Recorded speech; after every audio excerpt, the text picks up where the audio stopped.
ఎదుటివారి మంచిని కోరుకోవడంలోనే నీ మంచి అంతా ఉంది. ఎదుటివారి క్షేమం కోరుకోవడంలోనే నీ క్షేమం అంతా ఉంది. నిన్ను 4 మాటలు ఆమెకి నీకు ఆయనకి నీకు పడకుండా 4 మాటలు వాగ్యం జరగగానే ఎక్కడికి పోతావు, రేపు నువ్వు చేత అయినట్టు వచ్చిద్దే వార్త అన్నావు అనుకో, నీ ఇంట్లో మొదలైద్ది అది.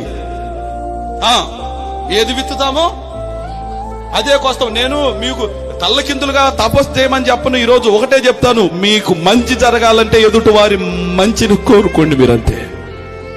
మీకు క్షేమం కలగాలంటే ఎదుటివారు క్షేమంగా ఉండాలని కోరుకోండి.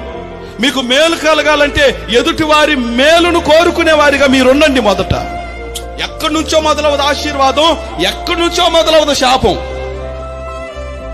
అంత మన నోట్లో నుండే మొదలై బయటకు వచ్చింది, మన హృదయంలో నుండే బయటకు వచ్చింది. హృదయం నిండిన దాన్ని బట్టి నోరు మాట్లాడుతూ ఉంటుంది. ఆ నోట్లో నుంచి వచ్చేటువంటి మాట మొదట నీ ఇంట్లో పడి ప్రయాణం చేసిద్దని నేను జ్ఞాపకం